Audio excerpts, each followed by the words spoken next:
vamos con el tema. Acabamos ya lo que os digo con el 4, ¿vale? Que es el de la dinámica de la Tierra. Acordaos que esa parte importante lo de las placas tectónicas y toda esa pesca, ¿vale?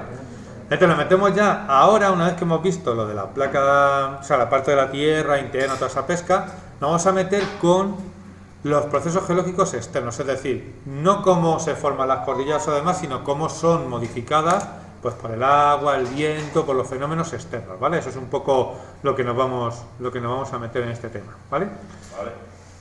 Entonces, básicamente, lo que te pone aquí es que la energía interna de la Tierra proviene de cuando se formó, de los inicios, ¿vale? Que es responsable de las cordilleras, volcanes, dorsales oceánicas, lo que vimos en el tema 4, ¿vale? Mientras que eso lo que hace es formar la montaña o formar la dorsal o lo que sea. Mientras que los agentes geológicos externos lo que hacen es modelar ese relieve que se forma, ¿vale? O sea, nadie se forma estos que veis en Granada, estos picos de rocas que se ven, eso está hecho por la erosión del aire o el agua, ¿vale? Entonces, no surgen así. ¿Qué es lo que vamos a ver aquí? ¿Cuáles son esos fenómenos? ¿Vale? Entonces, la radiación solar, la Tierra es una máquina térmica, es la fuente de energía de los agentes que modelan el relieve, ¿vale? ¿Cómo? Pues porque debido a la radiación solar se forma el vapor de agua, con eso las precipitaciones, los vientos también son consecuencia de cambios de temperatura de un sitio a otro, es decir, esa energía, al final, la difusión de esa energía es la que da lugar a los agentes externos, ¿vale? Obviamente actúan dependiendo del clima y de la zona del planeta, porque no os olvidéis que la Tierra al estar inclinada con respecto al Sol y al estar girando, ¿vale? Dependiendo de la zona del planeta que sea, llega más o menos radiación solar, ¿vale? Entonces eso influye en los fenómenos geológicos externos, ¿vale? Lo que pone aquí es que la radiación efectivamente absorbe una parte de la radiación incidente, ¿vale? Por la capa de ozono y demás, pero otra es absorbida por la Tierra, ¿vale? ¿De acuerdo? Bien por la corteza reflejada o bien por las plantas para la fotosíntesis, ¿de acuerdo? La que es reflejada, la atmósfera nos permite tener una temperatura más o menos constante, unos intervalos de temperatura más o menos constante, ¿vale? ¿De acuerdo? No hay ningún sitio, si no es un volcán o demás, en la superficie de la Tierra que esté a 100 grados en la superficie, ¿vale? Zonas volcánicas y demás, sí, podrás estar a 60, yo qué sé, tal, en un desierto, 70, pero no hay o 200 grados, ¿de acuerdo? ¿Por qué es eso? Porque la atmósfera, que forma una capa, tiene moléculas que se encargan de dejar, o que se encargaban hasta ahora, de dejar salir la radiación, ¿vale? Necesaria para que la temperatura en el interior fuera constante. ¿Qué pasa? Que nosotros con el CO2 lo que estamos haciendo es aumentar esa cantidad de moléculas. Por tanto, estamos haciendo que escape menos energía térmica y por tanto estamos haciendo que dentro haya más calor, mayor temperatura. Esa es la historia, es el problema del CO2.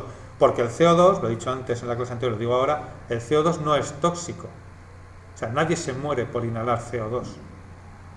La gente se muere por inhalar CO, monóxido de carbono, en una mala combustión. O sea, el CO2 no. Lo que sí sucede es que si esta habitación empieza a meter CO2, va a desplazar al oxígeno.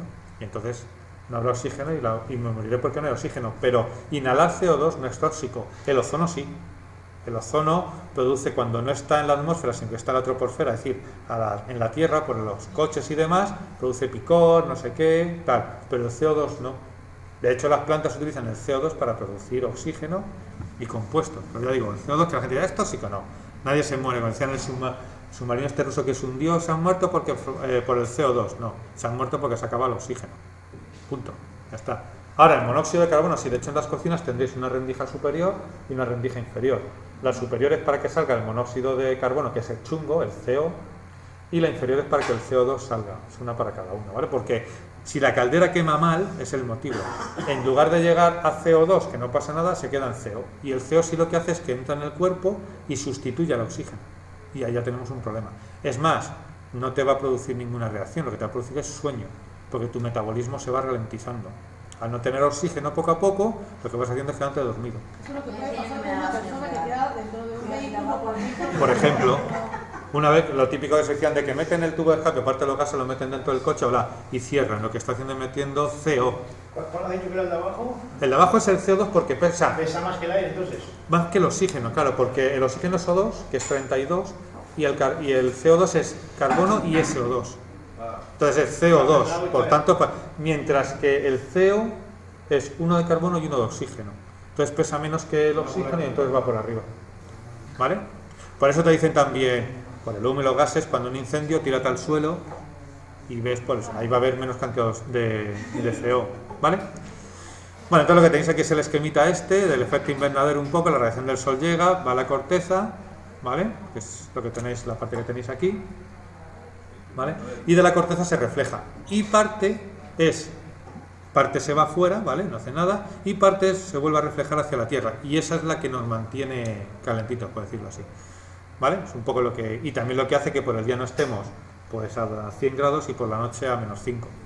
Esa es la historia, ¿vale? De hecho, en las ciudades hay mayor calor por la noche porque el asfalto absorbe todavía más infrarrojo que el campo, que una zona verde. La tierra tiene menos capacidad de absorber calor que el asfalto. Entonces, cuanto más asfalto, más calor por el día y más calor por la noche sube. Es así. ¿Vale? Bueno, dice la radiación que llega a la Tierra da lugar a otro da de un lugar a otro dependiendo de varios factores. Entonces, lo que os decía, esa radiación que tenemos depende a dónde va de la forma que tiene la Tierra, ¿vale? Al ser esférica, los rayos del Sol inciden cada vez, o sea, cuanto más alejados del ecuador, inciden con mayor inclinación. ¿Qué implica incidir con mayor inclinación? Que hay menos energía. ¿Vale? Menos calor. Menos calor, por tanto, es decir, por eso en el ecuador hay más calor, casi siempre es constante, y en los polos hace más, o sea, está helado y hay frío a menor temperatura porque los rayos del sol llegan muy tangentes, ¿vale? ¿De acuerdo? Y dependiendo, al haber rotación y traslación, dependiendo de la cara de la Tierra que estén mirando al sol, dependiendo si, o sea, vamos a ver, la Tierra gira y además se va inclinando. Entonces, cuando le toca la inclinación, por ejemplo, en el hemisferio norte, eso es verano, y cuando le toca la inclinación en el hemisferio sur, eso es verano, ¿vale? Porque la parte que se gire más hacia el sol es la que va a recibir más rayos, ¿vale? Eso es un poco lo que hay. Aquí lo tenéis, la inclinación del eje de la rotación de la Tierra, ¿vale? O sea, es decir, si yo lo pongo aquí, como la Tierra, aquí tenemos el Sol y la Tierra va así, ¿vale? Entonces la Tierra lo que está no está así. Si la Tierra estuviese así, girase recta, no habría estaciones. Estaríamos siempre en la misma estación. En los polos más frío y en el centro más calor, pero no había estaciones. ¿Qué es lo que pasa? Que la Tierra está inclinada, ¿vale? Entonces, cuando está aquí y está así, en el sur, Argentina está recibiendo el sol y por tanto están en verano. Cuando vamos al otro lado y estamos así, aquí Europa está recibiendo el sol y por eso es verano, ¿de acuerdo? Es un poco. Y la energía que recibimos es diferente, de ahí el calor. O sea, el calor en verano se debe simplemente a que nos llegan más rayos de sol y más directos, en vez de tangentes. Hombre, ahora llegan incluso más. Por eso hay teorías por ahí, hasta cierto punto de comillas, que dicen que también el cambio de estaciones se debe a la inclinación de la Tierra, no sé qué. Bueno, hablan de eso, porque sí que es verdad que las estaciones son porque la Tierra gira inclinada, eso está claro, impepinable. Pero solamente me refiero que en los polos y en el Ecuador no hay estaciones. Porque allí la inclinación se nota menos, porque sigue dando más tangente, donde se nota mucho es en el Ecuador. Sí, pero te quiero decir que en el Ecuador tú no tienes... O sea, claro, en el Ecuador, tú imagínate que aquí, si yo esto, o sea, es que para que lo vean también, si yo cojo esto, ¿vale? Vamos a ponerlo así o así. Si yo pongo esto así, esta zona, donde está el eje, esta zona, la mitad, va a recibir siempre más o menos la misma radiación, por mucho que yo lo incline, ¿no? Claro. Donde se va a notar más es en esta parte de aquí. Claro, lo que son las zonas medias, por decirlo así. Claro, eso es. ¿Vale? Es un poco lo que va a pasar. También la presencia de nubes hace que guardemos más calor, ¿vale? Reflejan mejor, por eso cuando está nublado, lo que sucede es que la temperatura no desciende tanto. Por ejemplo, estos días se nota que no hiela. Los coches no se levantan porque las nubes están reflejando parte de la radiación que han entrado durante el día y no dejan que se escape. ¿Vale? ¿Cómo es el proceso? Pues lo que tenéis aquí. Dice, el aire se calienta por acción de la radiación solar y como es menos denso, porque el aire caliente es menos denso, asciende, ¿vale? Como una corriente de convección. Cuando asciende, ¿vale? En esa ascensión puede arrastrar agua, humedad, ¿vale? Ese vapor cuando llega arriba se enfría, porque a medida que ascendemos baja la temperatura y forma las nubes y regresa en forma de lluvia. Ese es el ciclo un poco que se dan, eso es. Se calienta por la radiación solar, por eso también en verano se dan unas tormentas en zonas que porque por el día está dando mucho el sol, entonces se evapora mucha cantidad de agua, y si por la noche da la casualidad que sube una zona y hay frío, pues entonces cae en forma de tormentas. No hay una lluvia. La granizada se produce porque ya la temperatura ha bajado tanto que ese agua ya no solo se pone líquida, sino que llega a formar cristales. Dime, Gladys. ¿Por qué se ha hecho la capa de ozono? Buena pregunta. La historia está, aquí no viene, pero bueno, al principio, cuando se formó la Tierra, que fue lo que vimos, tú lo que tenías en la atmósfera eran los gases provenientes de las reacciones que tenían lugar. Es decir, CO2, SO2, ácido sulfídrico, pero no había oxígeno. Hasta que llegó un momento en el que, de repente, lo que sucedió es que empezaron a evaporarse, o sea, a formarse agua que subió a la atmósfera, se enfrió y empezó a precipitarse en forma de los océanos y mares. En esos océanos y mares, eso se ha reproducido en laboratorio. Es lo que se llama la sopa primigenia, es decir, había una serie de moléculas que con las energías, que había muchas tormentas y muchas historias, con esa energía, esas moléculas se formaron y dieron lugar a microorganismos, a bacterias. Entonces, cuando apareció la primera bacteria fotosintética, era la que era capaz de coger el CO2 de la atmósfera, que estaba del principio, y mediante la fotosíntesis convertirlo en oxígeno. Entonces fue el ciclo que se formó. De esa materia vienen los seres vivos. Hombre, ya te digo. De hecho, vamos, por curiosidad lo digo, lo que dije, lo he dicho en el nivel 1. Nuestras células, o sea, nosotros somos lo que somos, porque dentro de nuestra célula hay un orgánulo que es una mitocondria, que es lo que produce la energía, que, bueno, lo vimos efectivamente en ese momento, como esto lo vi. Esa mitocondria, os dije, es una bacteria fagocitada. Esas son de las primeras bacterias que fabricaban energía. Entonces, si yo no tuviese esa bacteria dentro, o ese orgánulo, yo produciría por cada molécula de glucosa 2 ATPs. ¿Qué es un ATP? Es energía, ¿vale? Con esa mitocondria, con la misma cantidad de azúcar, produzco 38 moléculas de ATP. Solo por utilizar el oxígeno como combustible. Entonces, sin oxígeno produzco 2, con oxígeno produzco 38. Entonces, la aparición de los primeros seres fotosintéticos que producían oxígeno y demás es lo que ha dado lugar a la evolución como la conocemos. Porque si no, no podría ser así. O sea, de 2 de energía a 38 es lo que diferencia de una bacteria a un ser humano como nosotros. Es la gran diferencia. De utilizar oxígeno a no utilizarlo. Porque la bacteria lo utiliza, o sea, lo produce. Coge el CO2 y produce oxígeno. Nosotros lo utilizamos como combustión, como la caldera de nuestra casa. Entonces, esa fue la gran diferencia. ¿Cómo se ha hecho el agujero de la capa de ozono? Entonces, el agujero de la capa de ozono, lo que sucede, luego ese oxígeno con radiación de la cósmica, lo que pasaba es que O2 más O2 y con radiación da O3, que es el ozono. El O3 es el ozono, que es el que nos protege. ¿Qué pasa? Que el ozono le encanta el cloro. Y hubo una época en que al ser humano le encantaban los sprays. Entonces, mala combinación. Porque los sprays tenían una cosa que se llaman CFCs, clorofluorocarbonados, es decir, unos compuestos que tenían mucho cloro. Cuando eso echábamos un spray, o movidas de este estilo, o de las neveras, sí, spray de desodorante, spray de los insectos, spray de ambientadores, las neveras, los circuitos de refrigeración también llevaban esos gases, los aires acondicionados. Entonces, eso cuando se escapaba iba a la atmósfera en grandes cantidades. Y ese cloro reaccionaba con el ozono y formaba otra molécula que ya no era ozono, es decir, el ozono iba desapareciendo. ¿Qué pasa? Que por gravedad y demás, esos gases se iban acumulando en los polos, de ahí que los agujeros de ozono se formasen mayoritariamente en los polos. Se prohibieron, y sí que es verdad que se ha visto, cuando se prohibieron hace ya en la facultad, ya las prohibieron, hacía 20 años o por ahí, se ha visto que el ozono se está recuperando. Sí, la capa, a raíz de quitar esos CFCs, se fue recuperando.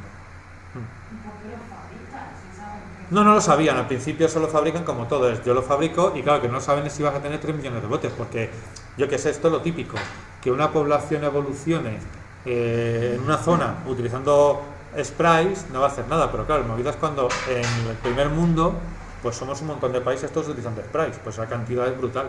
Entonces claro, al principio no lo sabían. Es que esto es juzgar cosas de hace 40 años, ha cambiado mucho la ciencia. O sea, como, claro, de Chernóbil ya, pero es que en aquella época de Chernóbil la radiación casi no tienen mucha idea de cómo era la cosa. Entonces, claro, no es que lo fabricasen adrede. ¿Vale? Entonces, bueno, ahí tenéis un poco lo que se formó. No voy a pedir en el examen, por eso pone aquí un no. No voy a pedir representaciones en mapas, simplemente os diré por curiosidad que los relieves se representan en 2 dimensiones con lo que se denominan mapas topográficos. Y estas curvitas se denominan curvas de nivel. Simplemente que sepáis, a nivel de curiosidad o de utilidad, que cuantos más cerca estén las curvas, más desnivel hay. Quiero decir, De aquí a aquí estoy subiendo 700 metros, pero veis que las curvas están más separadas que si voy por aquí. ¿Estamos de acuerdo? Entonces, esto quiere decir que es una laderita que yo voy subiendo poco a poco 700 metros, mientras que al estar aquí tan pegadita lo que me está diciendo es que tengo una pendiente ahí brutal que va a subir un montón de metros. ¿Vale? O sea, que sepáis que las curvas de nivel, cuanto más pegaditas estén, más inclinado es. O sea, es una pendiente más inclinada. ¿Me explico o no? O sea, es decir, esto lo digo porque bueno, hay que saberlo. Es decir, si yo tengo una curva de nivel así, súper pegaditos, quiere decir que si hasta la montaña va a hacer así. Pero si yo tengo una curva de nivel así, que están muy separaditos, quiere decir que la montaña, para la misma altura, hará así. ¿Vale? Es decir, lo subo de una manera mucho más relajada. ¿Vale? Es una menor inclinación. ¿Vale? Entonces, que en las curvas de nivel sepáis, pues eso, que a medida que están más pegados, que a medida que aquí están más pegados, vamos a ver, que a medida que aquí están más pegados, la inclinación es mucho mayor, hay una pendiente más pronunciada, ¿vale? Un poco, se pueden calcular distancias, aquí tenéis, veis, a partir de aquí se puede sacar, pues eso, que aquí va bajando, aquí hay un valle, aquí vuelve a subir, ¿vale? Yo de esto no voy a poner ninguna, o sea, es muy interesante, es muy práctico, pero es para tener un par de clases y dedicárselas a hacer curvas de nivel en clase y pedirlo. Si no tenemos eso, no lo voy a pedir, porque estudiarlo así no tiene mucho sentido, porque no, o sea, mola mucho. Efectivamente. Sí, está súper bien, quiero decir, pero bueno, desgraciadamente no puedo, ¿vale? Entonces ya he dicho, esto de mapas, nada, ¿vale? Luego, nos metemos ya lo que os he dicho, en los procesos que modifican el relieve, ¿vale? Viendo como hemos visto que el viento, las lluvias, todo eso está producido por la energía solar, ¿vale? Básicamente. Entonces, los agentes geológicos externos son los que encargados de cambiar el relieve, ¿vale? Por ejemplo, pues la acción del torrente, de los torrentes y los ríos, el agua de mar, el hielo, la atmósfera, el viento, ¿vale? Todo eso es lo que van a también los seres vivos, pero todo eso lo que va a hacer es, cuando han chocado, como habíamos hablado, cuando chocan dos placas continentales, se forma una cordillera y eso lo va a esculpir lo que son los agentes geológicos externos, ¿vale? O, por ejemplo, en casa también nos pasa, si tienes una grieta en la pared del patio y lo dejas en invierno, verás qué risa. Porque lo que sucede, claro, es que llueve, se te mete el agua, se congela y te abre más la grieta. Pues imaginaos que ese muro es una montaña, pasa exactamente igual. Es así. Entonces son fenómenos externos que lo que van haciendo es modificar eso, ¿vale? ¿De acuerdo? Entonces, bueno, aquí lo que te pone es, también como pone aquí, la acción del hombre, por supuesto. Y nosotros ahora mismo, a partir de la industrialización, ha sido brutal. Entonces, el proceso de destrucción y desmenuzamiento de materiales se llama meteorización. Eso es lo que está pasando. Meteorización es cuando, por acción del viento y demás, se van destrozando los materiales, convirtiendo en arena o cosas de ese estilo, ¿vale? Fijaos que la arena de las playas, para que veáis un ejemplo, son las conchas. O sea, la arena de la playa, la sílice, son las conchas, de tanto agitarlas y rozarse entre sí, se forma esa arena. La arena de la playa no la hay por en ningún lado. Sí, es eso. Es igual que tú vas recogiendo trozos de conchas, esas conchas, si las dejas, van chocando, se van puliendo entre ellas y la misma arena las va puliendo y se forma esa arena, ¿vale? Es un compuesto es un proceso de erosión total. Al desierto es porque en su momento habría ahí. Hubo. Sí, en su momento habría agua allí. Claro. Sí. Y nadie está allí manchando, ¿vale? Es así, ¿vale? Bueno, luego lo que te pone es que, lo que digo, hay agentes como aquí que lo que hacen es de la destrucción o desmenuzamiento de los materiales, que es la meteorización, y luego esos materiales son transportados, ¿vale? Por el agua, el viento, ¿vale? Produciéndose, al transportarlos se produce también una erosión del terreno, ¿vale? Y por los que van pasando, ¿vale? Y de los propios materiales, es decir, ese material transportarse, lo que os digo, el agua transporta esas conchas, y lo que va haciendo es erosionar la concha y erosionar también el medio en el que lo está transportando, en este caso la playa y ese tipo de cosas. Es una fricción, por tanto se erosiona tanto una cosa como la otra, ¿vale? ¿De acuerdo?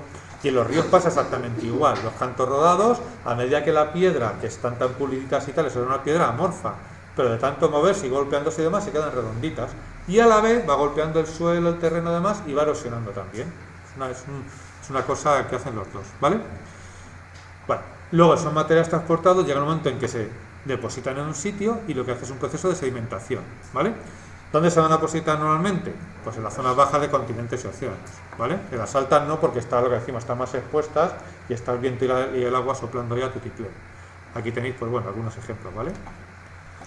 Es aquí el delta de un río. El delta es porque os digo que la letra griega delta es esta, ¿vale? Entonces, si os fijáis aquí, los deltas de los ríos tienen esa forma, ¿vale? Pues se llama delta, ¿de acuerdo? ¿Qué es lo que va pasando ahí? Lo veremos luego. Es que los ríos han arrastrado un mogollón de materiales que al llegar al final y abrirse mucho, disminuye la velocidad del agua y entonces se van quedando ahí, ¿vale? Y como el agua lo que hace es la forma del delta, es decir, llega por un estrecho, como hacemos las personas, si tú ves corriendo los encierros, cuando llegan a la Plaza de Toros hacen todos un embudo, hacen así, sí, pues el río hace lo mismo, forman un delta, entonces ahí se van depositando los materiales. El río tiene que tener mucho caudal y demás para que se haga, no todos los ríos lo hacen, pero un poco ese es el fenómeno, ¿vale? Entonces, bueno, pues aquí te pone como resumen, los agentes geológicos externos que modifican el relieve son la meteorización, es decir, la destrucción del material, la erosión, que no es una destrucción así porque lo tiene más, sino es al transportar esos materiales, lo que va haciendo es erosionando el terreno, el transporte y la sedimentación, ¿vale? ¿De acuerdo? Que vamos a ir viendo un poquito cada uno de ellos. ¿De acuerdo hasta ahí? ¿Está claro eso? ¿Sí? Entonces, la meteorización puede ser de tres tipos, es decir, la ruptura puede ser de tres tipos: física, química y biológica. ¿Vale? Os resumo un poquito primero. La física, daos cuenta que eso es básicamente, la diferencia entre física y química es que la física no va a cambiar la composición de lo que está destruyendo, ¿vale? Es decir, si yo tengo mármol, suponeos, cuando pase un proceso físico va a tener mármol más desmenuzado, pero es mármol, ¿vale? La química sí. La química lo que produce es un proceso en el que van a cambiar la estructura, es decir, no va a suceder esto, me lo estoy inventando, pero a lo mejor el mármol se convierte, es imposible, pero el mármol se convierte en caliza, ¿vale? Para que nos entendamos, pero cambia la composición química, ya no tengo lo mismo de lo que partía más pequeño, tengo otra cosa. ¿Pero en la química se hace solo o tienes que mezclar sustancias? Claro, lo que va a pasar, ya verás, es que lo que va a pasar es que, sobre todo fundamentalmente se da en medio acuoso, es decir, fluviales, que llevan disueltas sustancias y que a la vez van disolviendo, se van reaccionando con las que pasan, ¿vale? La mina de Río Tinto. Por ejemplo, la mina de Río Tinto, todas estas historias. Y luego, ahora vamos a conectar. Y la biológica va a suceder, pues por ejemplo, lo que os he dicho antes. De repente una planta se mete en una grieta de una roca, empieza a echar raíz y esa raíz va empujando la roca, ¿vale? Y llega pues a lo mejor a romperla. La biológica, como has dicho, ¿no? La biológica, por ejemplo, son debido a seres vivos. Por ejemplo, una planta se mete en la grieta de una roca y empieza a florecer ahí, bueno, empieza a florecer. ¿Y qué pasa? Que con la raíz se va ensanchando, imagínate un árbol, un pino, que sea, y va ¡flash! Rompiendo la roca. Claro, puede pasar, entonces es un ser vivo. Vamos a ver ahora. Digamos que la biológica es la erosión por la... Pues son seres vivos los que provocan la erosión, ¿vale? Entonces, lo que pone aquí, la física consiste en la disgregación de las rocas en fragmentos menores, pero sin que cambie su naturaleza. Esto es lo importante, es decir, la física, lo que os he dicho. Tengo lo mismo, roto, pero lo mismo, ¿vale? ¿Cómo se produce habitualmente? Pues cambio de temperatura, ¿vale? Cambio de temperatura puede producir una fractura, ¿de acuerdo? Uno de los casos más habituales, lo que os he dicho antes, el ejemplo que os he puesto, la acción del hielo. El agua se introduce en las pequeñas grietas de las rocas y al congelarse el agua es el único líquido que aumenta su volumen. Por tanto, lo que hace es empujar la roca y romperla, ¿vale? Y luego el mismo efecto se produce con la diferencia de temperaturas son muy grandes entre el día y la noche, pues también. Dilataciones, contracciones muy bruscas hacen que la roca se rompa, pero no hay un cambio químico. Los compuestos siguen siendo los mismos, ¿vale? En el químico sí, en este caso altera la naturaleza de la roca, ¿vale? Eso es que sí. Aquí sí que se altera la naturaleza de la roca, ¿de acuerdo? Se transforma en sustancias diferentes. Sí, normalmente lo que se va a erosionar van a ser piedras, o sea, no entramos en erosiones de bosques y demás o cosas, es erosión de lo que es la corteza terrestre, básicamente, es lo que vamos a ver, ¿vale? Pues no estamos con la zona de fauna ni flora, estamos solamente con, de hecho ahí nos habla de erosión, claro, eso es, ¿vale? Y de hecho en la placa estamos en la corteza, que es lo que vamos a ver, porque el resto no se erosiona, porque no hay agentes externos, ¿vale? La corteza más la superficie de la corteza, ¿vale? Entonces en la química lo que os decía, se transforma en otra. Vale. El principal agente es el agua, ¿vale? Por ejemplo, la oxidación consiste en la reacción del oxígeno disuelto en agua con las sustancias que forman las rocas, produciendo óxidos y hidróxidos. Es decir, el agua de los ríos o de los manantiales y demás tiene oxígeno disuelto, entre otras sustancias. Y ese oxígeno, cuando entra en contacto con una roca, aparte de ir haciendo una erosión física, lo que está pasando es que ese oxígeno va oxidando los compuestos que tiene esa roca y los va cambiando. De hecho, lo que va haciendo es enriquecerse con ellos. Como minerales. Claro, los minerales que son la parte que ha disuelto mediante oxígeno y demás de las rocas. ¿Vale? Entonces, si yo tenía carbonato cálcico, pues voy quedándome con el calcio. Pero claro, esa roca le estoy cambiando la composición. Esa es la historia. ¿Vale? De hecho, lo que suele suceder, lo que te pone aquí, pasa que rocas que son insolubles, de repente por la acción del oxígeno del agua, transforma los compuestos químicos de esa roca en compuestos solubles. Y esa roca se acaba disolviendo. Lo típico de, tú déjala a remojo. Hombre, no, la comida, entendamos, no. Pero ¿por qué al dejar a remojo las cosas van cambiando? Por eso, porque el agua tiene, y que no hablemos ya como decía Alfonso, pues a lo mejor si coges agua de Río Tinto, que es la leche, porque eso tiene un pH ácido brutal. Entonces, eso coge las rocas y se las zampa, pero vamos, que da gusto. ¿Se las zampa por qué? No porque, o sea, porque un ácido come, porque las moléculas de ácido que tiene van a reaccionar con las moléculas de la roca y se forma otra molécula que se descompone. Simplemente, si se formase otra molécula que fuese más bonita y más dura, pues no se descompondría. Pero se descomponen moléculas que se rompen y se va degradando la roca. Esa es la historia. O la misma pasa, bueno, si fue en Río Tinto el otro día, o ¿dónde era? Una laguna que hay, por una zona que está contaminada, joder, echaron un trozo de jamón, Sí, ¿lo viste, no? España, sí, y se lo no sé zampó. en qué parte era, sí. O sea, sí, era tan ácido, a ver, no desapareció.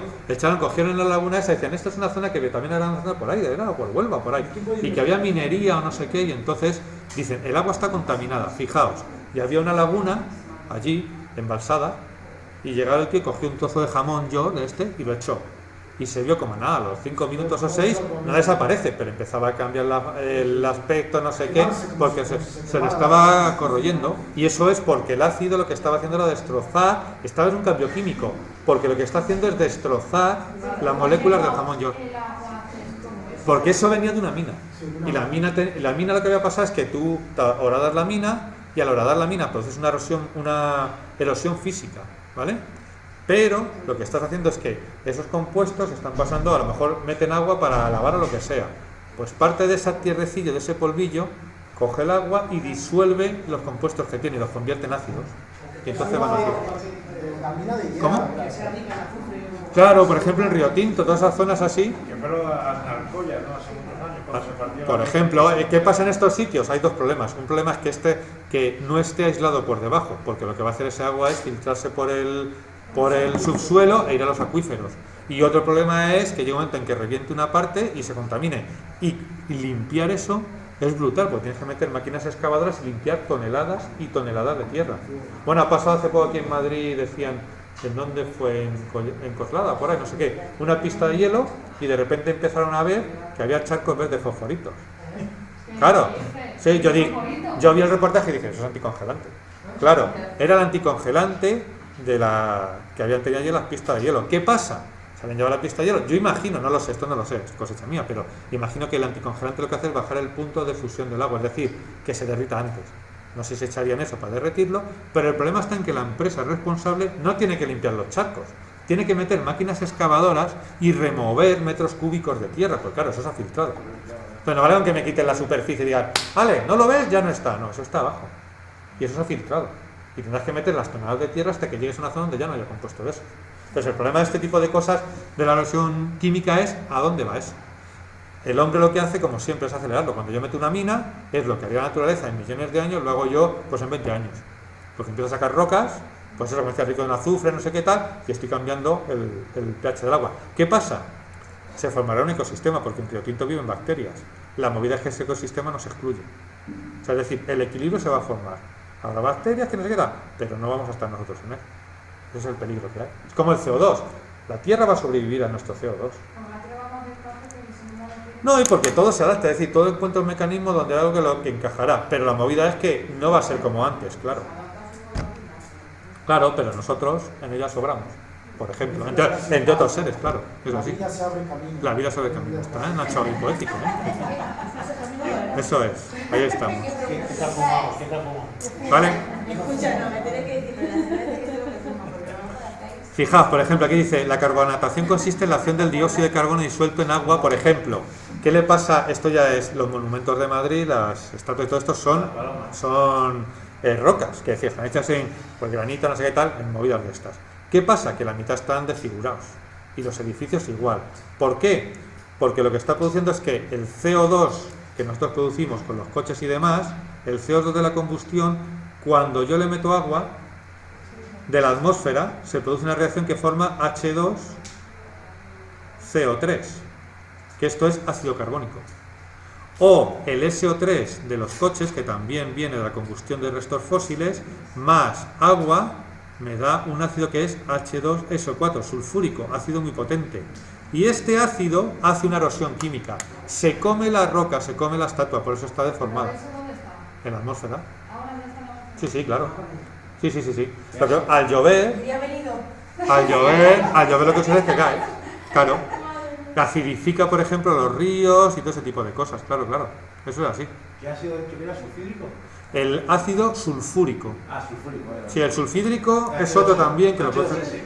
H2S, eso lo produce también los. Eso, bueno, la combustión del petróleo produce todos estos, sí. Hay una cosa que le llaman la lluvia ácida. ¿Qué es esto?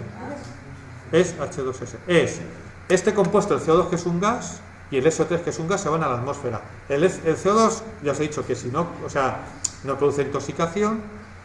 Y el SO3, bueno, puede producir algo de irritación, pero cuando van a la atmósfera el problema es que se combinan con agua, se produce una reacción química y pasan de ser algo, bueno, peligroso tal, y en el caso del CO2, el efecto invernadero, pasan a convertirse en ácidos. Y cuando llueven esos ácidos. Entonces, cuando es en concentración suficiente, lo que os digo, la cosa menos importante es que se comen las estatuas, pero está lloviendo lluvia ácida. Claro, es así. Por eso, ya digo, si vais por los edificios, ahora los limpian, pero por los edificios de Madrid, primero, están negros de la contaminación que hay, pero no del polvillo, sino de las reacciones que tienen lugar. Y segundo, si veis las caras, están como con agujeros así, como deformadas. Es por esto, porque el agua que cae se va comiendo la piedra. Es así. Es lo que... Claro, no, pero ahí básicamente es una reacción hacia este estilo. ¿Vale? Y luego tenemos la biológica, que lo decía, que es la que está producida por la acción de los seres vivos. Por ejemplo, que es el ejemplo que os he puesto yo. Las raíces de las plantas fracturan las rocas, ¿vale? Lo típico. Tenéis aquí, ¿vale? Fijaos, tenéis aquí pues una meteorización física, los trozos de rocas que siguen siendo la misma roca, una química, ¿vale? Donde aquí lo que está cambiando son los componentes, y una biológica que se mete una raíz que está fracturando esta roca, ¿vale? Eso es lo que está sucediendo, ¿vale?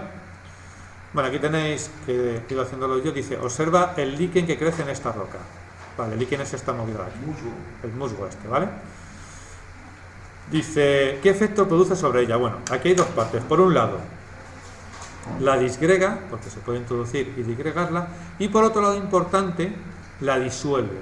¿Por qué la disuelve? Porque el líquen, en su alimentación y demás, produce una serie de sustancias químicas que lo que van haciendo es alterar la composición de la roca, ¿vale? De hecho, me comentaba compañera que lo que hace el líquen es preparar eso para que luego posteriores seres vivos más evolucionados lo habiten. Es decir, tú tienes la roca, empieza a crear un sedimento, no sé qué, de repente viene una planta, llega ahí como el líquen a crear una zona más homogénea y entonces empieza el ciclo de la vida ahí, ¿vale? Entonces, bueno, aquí sería disgrega y disuelve. Por supuesto que esto no lo piden en un examen porque esto no viene aquí. Lo he buscado yo aparte, ¿vale? Entonces no pedí cosas que no estén en el PDF, pero bueno, que lo tengáis. O sea, que lo correcto es que la disgrega y que la disuelve, ¿no? Sí, la disuelve fundamentalmente y disgrega también. Lo que no hace es desgastarla porque más tiene que haber algo mecánico, ¿vale? Y ninguno de ellos no, porque tiene una influencia sobre la roca, ¿vale? Luego la otra dice, de entre los tipos de meteorización que conoces, ¿cuál crees que se dará en la Luna? Fijaos, de precipitación no, porque no hay atmósfera. No hay atmósfera. Biológica tampoco, se supone que seres vivos. La marina tampoco hay agua, sería una física, si acaso, ¿vale? Podríamos decir que eso es, debido a los asteroides, sí, el impacto de asteroides, ¿vale? ¿De acuerdo? Entonces, bueno, quedaos un poco...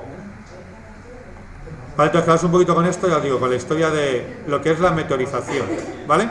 La modificación del relieve con los tipos de meteorización. Vamos ahora también a ver, aquí, vale. Las formas de modelado del relieve, es decir, cómo podemos darle forma, ¿vale?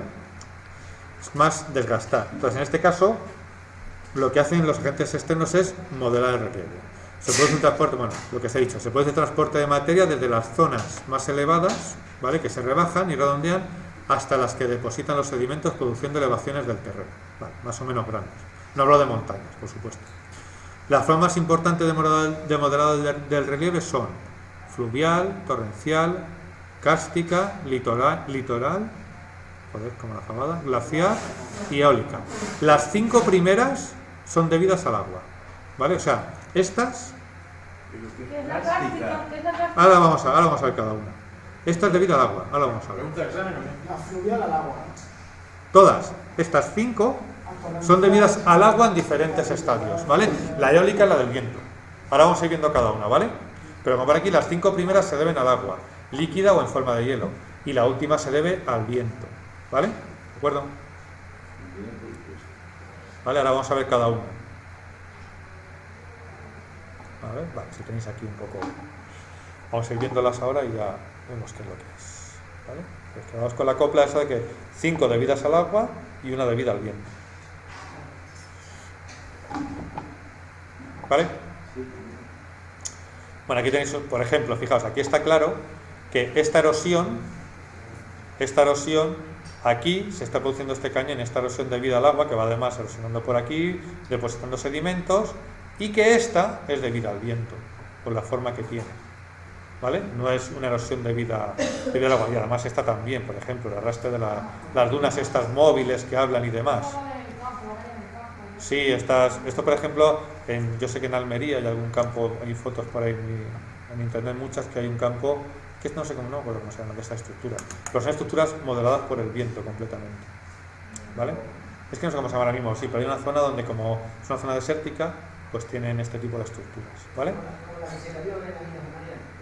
Por ejemplo, claro, efectivamente, que al final, claro, acaba resonando por un lado y se acaba cayendo. Sí. Pues esa también podría estar producida por eso, sí. Sí. Claro, de hecho hay una zona, bueno, fijaos la erosión lo que es la playa, no sé cómo lo llaman, que la gente vaya acumula piedras. Es una zona donde hay mogollón de cantos rodados, mogollón en la playa, y la gente le da una moda de ir y entonces poner torrecitas de piedras.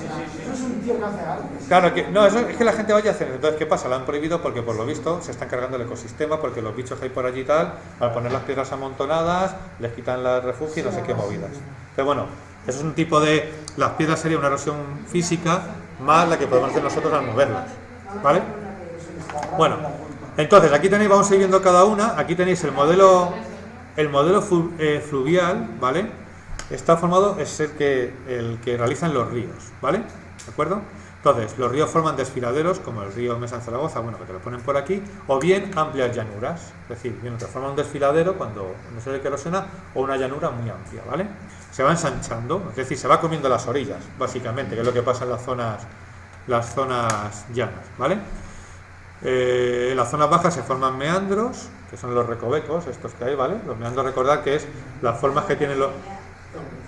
Estos son los meandros de los ríos, ¿vale? Que ahora veremos alguno. Estos meandros se forman por la acumulación de materiales, ¿vale? En esta zona de aquí. Es decir, por aquí el agua va más rápida, se lo va llevando y lo va acumulando en la zona interna. Esa es la formación de un meandro. El río erosiona por la velocidad la parte externa de esa curva y va llevando los materiales a la zona interna. Entonces se forma esa curva tan cerrada, ese típico de los ríos. Y que por el tiempo cada vez se va haciendo más. Eso es, sí, hay una, vamos, creo que es que hay muchas lo diré. En Orense me parece que hay una zona allí de los valles que hay una curva que es brutal, vamos, es que son casi 360 grados de meandro ahí. Sí, casi. ¿Vale? En la zona baja, bueno, que desde aquí, tal, arrasado, bueno, lo que os digo.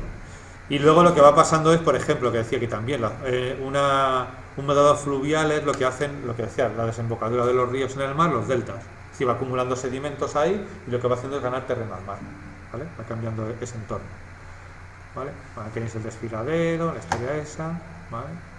Y el Valle del Ebro, que decía las zonas planas, ¿vale? El modelado torrencial, pues está debido a las aguas salvajes, ¿vale? Y cursos superiores de los ríos, de las zonas altas, ¿vale? Esto es una acción erosiva muy intensa, formando cañones y cárcavas, ¿vale? Las cascadas, por ejemplo. Sí, o zonas sobre todo muy cerradas, pero sí es en esa zona donde el agua va muy rápida y demás, es mucho más agresivo, ¿vale? Lo que tenéis, por ejemplo, por aquí. Las cárcavas es también como una cantidad así, sí, muy con eso, sí, ¿vale? Que además, como pone aquí, fijaos, la catástrofe de Biescas, que fue un camping que estaba en una zona donde había pasado un río, porque al final lo que pasa es que cuando por aquí han pasado los ríos dejan esa zona. Río seco. El río desaparece o lo desvía el hombre y ahí construimos. Es una zona que está diseñada para conducir agua a alta velocidad. En cuanto se produce una lluvia torrencial o toma otra vez su cauce, se lleva por delante todo lo que hay. Y fue lo que pasó aquí. ¿Vale? En Biescas fue lo que pasó. O lo que está pasando en muchos sitios. Vamos, la zona se quitan, o sea, se retira por estos cambios. El agua se retira y lo que no se van a pensar es que en el futuro puede volver. Y entonces se lleva todo por delante. Es decir, muchas de las zonas inundables, o sea, muchas de las inundaciones que hay son porque construimos en zonas inundables. Vale, que son zonas donde... Claro, que dicen, cada vez hay más. No, es que cada vez se ha construido más en zonas que no se debía. Esa es la historia. Y el agua es un medio erosivo que va a volver a donde estuvo. Eso es así. Sí, es así. Eso es una cosa matemática. Y que no la vas a detener. O sea, tú un fuego lo puedes acorralar, no sé qué, patatín, patatán, lo que fuera. Pero el agua, cuando va, no hay... O sea, no hay forma, no puedes construir en 2 segundos una estructura que pare un torrente de agua. Es una cantidad tan brutal de masa que, claro, te mata además.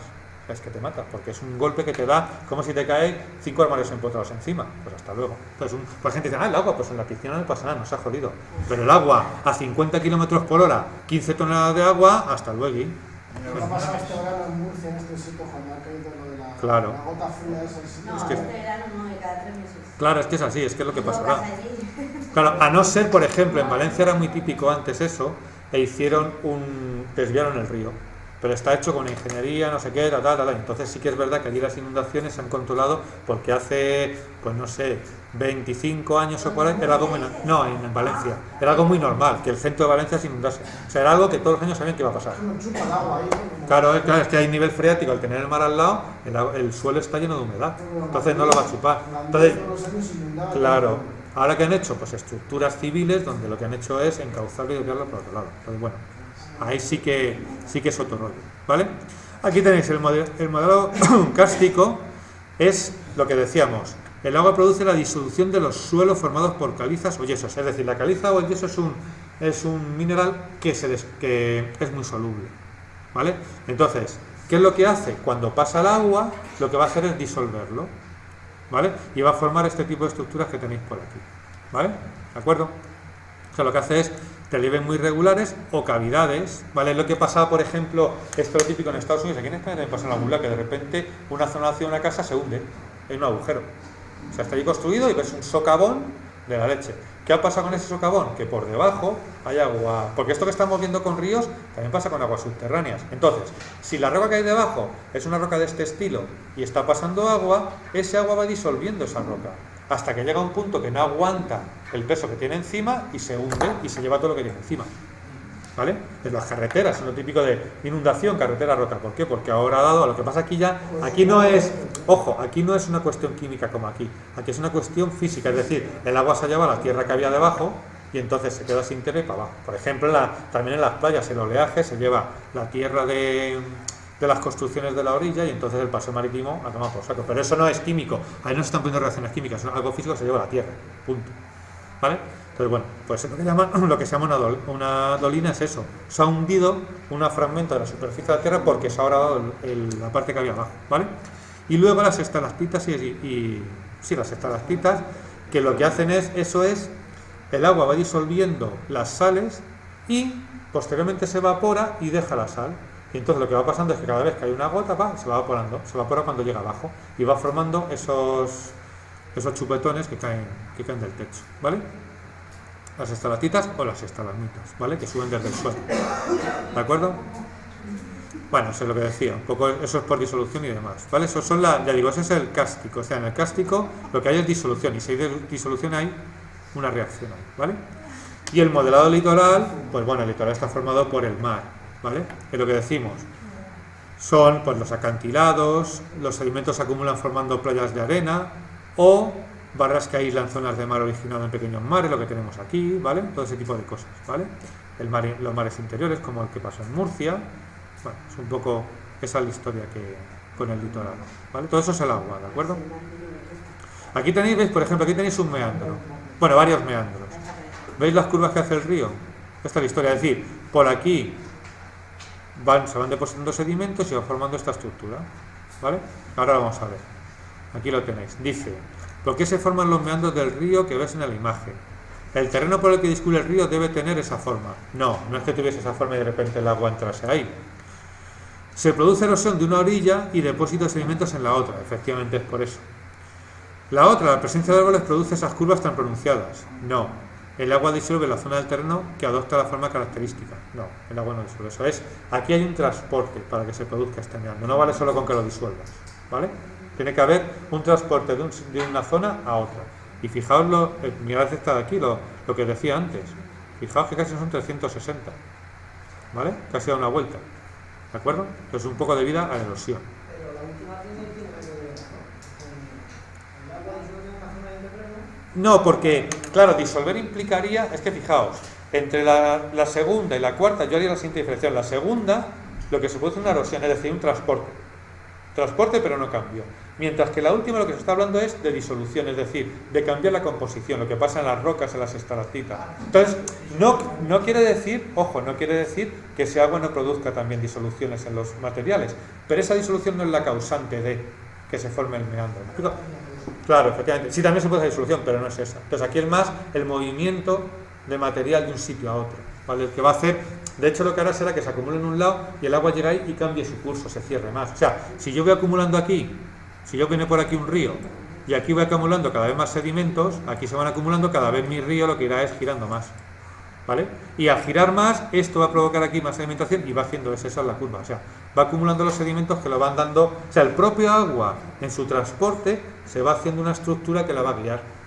Y esa estructura es curva por la sedimentación que hay, ¿vale? Por eso no es recta, ¿de acuerdo? Es un poco la historia. A ver, aquí dice, elige la correcta, ¿vale?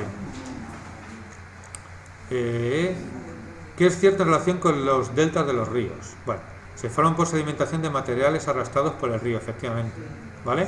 ¿Aparecen en los cursos altos de los ríos? No, ¿vale? Los cursos altos no se acumula material, al revés.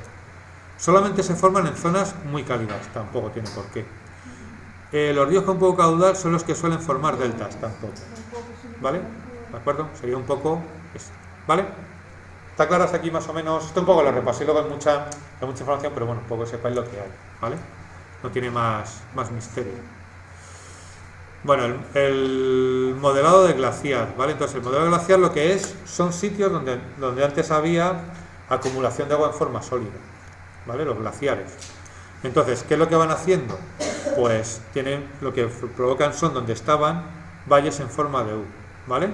¿Por qué? Pues por el peso del glaciar, por lo que va haciendo, ¿vale? Lo que va empujando.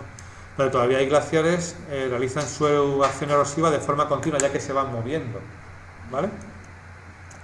Y la lengua de hielo avanza a velocidad baja, erosionando el suelo. ¿Okay? Se va avanzando la lengua de hielo y se va erosionando. ¿Qué pasa? Que aquí lo que está sucediendo ahora es que por el calentamiento global, estos glaciares lo que van haciendo es se van derritiendo. No estamos hablando de eso. Estamos hablando de que el glaciar, por el propio peso y el agua que se va congelando, se va, como si dijésemos, arrastrando por la montaña.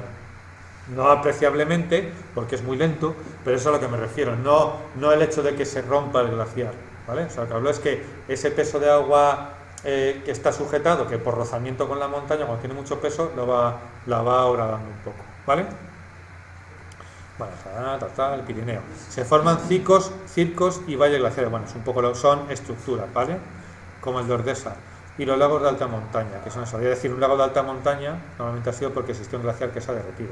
De hecho, me parece que era en Suiza, es donde están proliferando los lagos de alta montaña, porque toda la zona que había con glaciares pues se está empezando a derretir. Pero lo que es muy bonito, porque haces unas fotos de espejo que lo flipas, pues claro, es una cuestión del calentamiento. Mira, aquí tenéis la erosión de los monumentos, mira, lluvia ácida. Vale, ahí está, mira esto. ¿Vale? Luego tenemos, ¿sabes ya? Vale, vemos la acción de... Si queremos la acción del viento, porque ya, a ver, un momentín. Queda todavía, pero me refiero por no... Vale, sí. Entonces, la acción del viento. En este caso, el viento lo que va a hacer es el modelado eólico, que era el último que vimos, ¿vale? Sobre todo se aprecian en zonas con escasez de agua, ¿vale? Aunque se produce donde hay vientos fuertes, pero su acción es más notable si arrastra partículas. Es decir, esta estructura de aquí probablemente no solo se haya formado porque el viento la va moldeando, es porque el viento arrastra partículas del suelo y esas partículas al chocar con esa roca la van erosionando. Un viento no va a hacer ese desgaste tan brutal solo, lo que es el aire por sí mismo, ¿vale? Es el viento que arrastra partículas en suspensión, ¿de acuerdo? Eso es un poco lo que... De hecho no hay más que ver cuando tú estás en la playa que se levanta algo de viento, cuando te da la arena de la playa, lo que pica. Pues bueno, por eso constantemente, claro. De hecho, sabéis, además en el norte, en el sur, perdón, en Cádiz me parece, hay una zona de dunas móviles que lo que hacen es que incluso tapan las carreteras de acceso a determinadas urbanizaciones, porque esta mapera se mueve por el viento, tapa la carretera, tiene que ir la máquina excavadora, quitar la tierra y así están cada poco tiempo. Entonces son dunas que se van, y en el desierto pasa igual, las dunas no están quietas ahí, sino están en movimiento. Eso es así, ¿vale? Bueno, se acumulan y demás. Vale. Aquí en esta parte, vamos a ver, que es lo que me interesa. De esta parte, lo que no voy a ver, que lo he mirado antes. Sí, ya ves. Es que por eso decía, digo, ¿Sí o no? sí, es que este tema va... Hombre, a ver, la idea, es decir, a ver, lo veremos, bueno, vamos a dejarlo de aquí, pero vamos, el próximo día diré de las rocas sedimentarias, hay que saber qué hay, pero yo me voy a empezar a decir, Ale, dime, pues eso, la arenisca o la arcilla, no sé qué, los tipos de rocas que son o tal. O sea, de esto de mineralogía y movidas de estas no voy a andar. ¿Por qué? Pues porque necesitaríamos varias clases para verlo y aquí lo tocan un poco por encima. Entonces, quiero decir, hay que ver un poco si caso diferenciar, pues eso, no sé, lo que es un conglomerado, que es la unión de varias rocas, con lo que es, pues yo que sé, una arenisca de esa forma por la compactación de granos, pero no voy a estar pidiendo cada uno de las especies que hay. Yo creo que esto lo vemos el próximo día con calma. Entonces, nos quedaría ver esta parte, ¿vale? Y luego ver un poco lo que es la modelización del paisaje, que bueno, es un poco teoría pura y dura, se acabó, no hay más. Entonces, quiero decir, de este tema